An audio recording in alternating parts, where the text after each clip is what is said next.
All right, we're here at Rock in the Spring. Shallowside in the house, all the way from Alabama. Introduce yourself.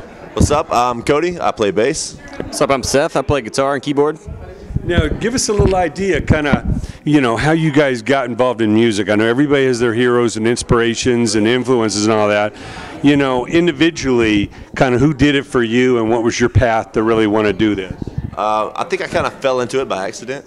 I think that's kind of how it happens. For me, some of the bands I grew up listening to, like outlaw country. Just like those guys just out there doing it just because. Like that's the reason I kind of fell in love with it. The storytellers. Yeah, the storytellers out there living life, man. Just like they don't care what else is going on around them. They just go out and play music and have fun. Yeah, throw out the rule book. Yeah. I was just talking to Willie Nelson in L.A. with Stagecoach, and I talked to Keith Sutherland this week. You didn't smoke with Willie, did you? No. No. You get a contact high, right? Oh yeah, walk in the door, you're there.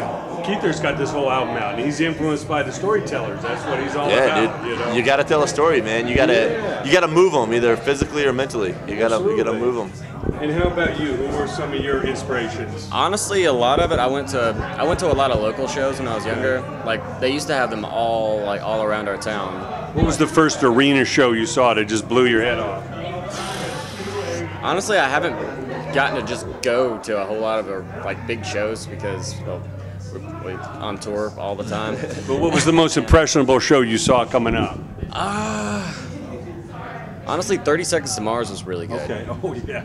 And then I remember seeing them on.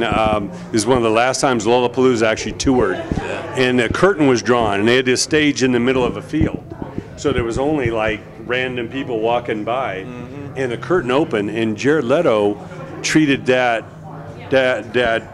field like it was a stadium crowd. Oh wow! And it was just like, whoa, this dude is no joke. Yeah. It didn't matter if there was no people or 13 people. 13,000. Yeah. What it was like 5 or 500. Yeah, man. 500,000. That's when you know that. Hey, if you made it all the way there and you got stage time, why phone it in or write it off? Right. That's good stuff. I mean, their drummer is ridiculous. Not on top of the fact that he's just like a ridiculously good drummer. Yeah. You've seen his drum set. That thing is freaking huge. Yeah. It's like, wow. It's like Neil Peart out there or something with the damn 47 drums. So now, how'd you guys get together? What was the common ground that put the band together? We all met at a strip club. Okay. No, I'm kidding. I was the stripper. He was the stripper. He was the stripper. It's getting interesting by the moment. The other guys are not here right now. You might can catch them over there. You can see them from a distance. They're down there. Those two guys and him, they all went to school together. Okay. Kindergarten up, and I kind of met them along the way, and we just kind of formed. They've been playing since high school. So it's the damn outcast in class, all kind of gravitated together. It was actually kind of funny how he joined the band, because we had been playing just a smaller hometown show, and he was at the show and basically walks up to our singer. He's like, "All right, guys, I'm in your band now. When's practice?" That's basically how it happened. Walk my way in. Yeah, man.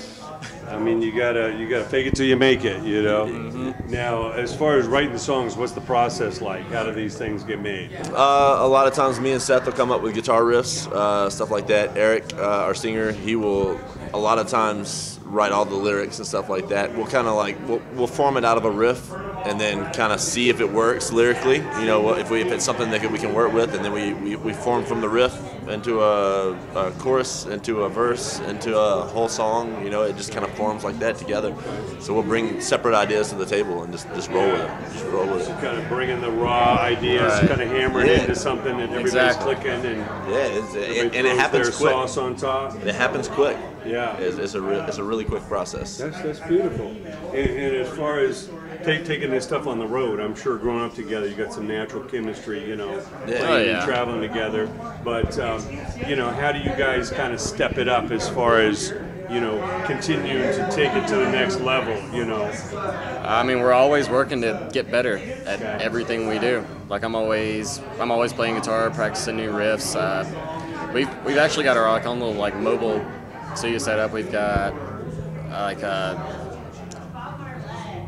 audio interfaces. Audio interfaces that we plug into our computer, and like we'll like lay down just drum tracks on the computer itself, and like guitar riffs, plug up mics to it. It's like, well, like the name SHALLOWSIDE is kind of formed on that same thing you're asking. You know, it's like there's always somebody doing it better. So if you know going in that you have another level to go up, you're gonna keep pushing yourself to be on that next level. So like that's the thing. Like from day one, we told ourselves just like, hey, we're not okay with where we're at. Sure. You can't be comfortable here, so you got to keep on going. So set somebody up, let them dunk it, and take it to the next level. There you go, man. That's awesome. So now, obviously, we're out here in Vegas. I imagine this can't be your first time here. It's our third time. Okay. Third time in Vegas. So third time here, second time playing here. Okay. Now I know coming to a market like LA or Vegas, you always have these preconceived ideas. You know, it's these mythical places. You know that have seen everything. Everybody in the world's performed, from Elvis to Wayne Newton. You know, I mean, everybody's rock. Frank Sinatra rocked these damn stages. Everybody. Yeah. So coming into a place like this, what were your first impressions? Business. Like there's a job to get done. You know, that people need music. So like our hour on the stage is dedicated to those people out there. You know, at that point, it's not about us. You know, we enjoy it as well, but it's about those people. So however many's out there, we're gonna kill them, and we're gonna rock their faces off. You gotta leave your footprint and leave them wanting more. Yeah, you gotta leave the footprint in the face. You gotta do that. Yeah, no doubt about it. And obviously, we're out of LA, and obviously so much goes down in LA, and I know it's a big market, you know, to kind of get to know, or that the city goes on forever, you know. But coming into a place like Hollywood or LA, what were your thoughts? Or you know, we're from small town Alabama, so like everything surprises us. Yeah. You know what I'm saying? So like we're from such a small area, and we don't have big cities and huge buildings and skyscrapers or anything like that. No fancy hotels or really even fancy stages. So everything surprises us. So we go in like kids every day. You know, every city. Soaking it up like a sponge. And no matter where we're at, it's all different from what we grew up with. The wild-eyed enthusiasm of just new experiences every day. Exactly. Yeah. That's awesome. Now, what can you tell us about the latest record? What songs you most proud of? You know, how did it all come together? Well, we just recorded earlier this year. We released our album One. We're pushing our song "Can You Hear Me." It's on right now. It's sitting at about 42 on the charts. So we're definitely pushing that. We just released videos for it. We just did a lot of stuff. A lot of radio stations is picking it up. So we're pushing that, and you know, we've released 2 other songs off of this album, and all of them have charted. So we're just keeping on going. Keeping on going with it. So each step inspires the next one, and it's the same thing. You do better than you did the last time. So like whether it be a single or writing a song or a show or you know, whatever it is, if it's a guitar riff, do better than the last one. That's it, man. We use a lot of like sports analogies and stuff, and any of these athletes, man, they never stop training, never stop practicing. That's it. You know, you might have, you know, and you get shot 50,000. Right? Yeah, you shot 50,000 shots, but you're still practicing every day. Like you got something to prove, you know. Exactly. And you know, the NFL draft. I know you guys, you know, Eastern Southern football is no joke, man. Oh, the Southeast Conference is Alabama, Florida, Georgia, Roll Tide, Tennessee. Roll Tide. Hey, I love football. That's my sport. If y'all want to figure out football, come to Alabama. We'll show you how it's done. I mean, those games must be just like religious experiences with that. Well, it's stadium rocking. Yeah, well, there's no pro teams there. Yeah. So it's all college. So you take a pro team here or anywhere else, and you pack those into a college stadium, and it's on fire.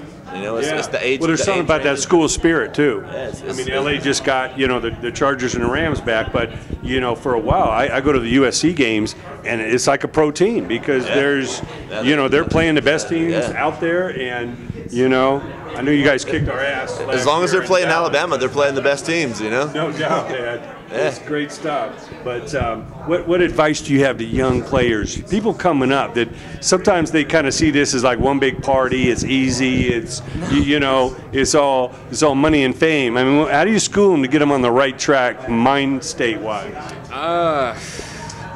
Well, don't go in expecting that. do it for the love of it, right? Exactly. You have to be willing to work your ass off. Enjoy every experience. There is nothing easy about it at all. Yeah. At all. If you go in expecting a party, you're gonna leave like you would leave a party.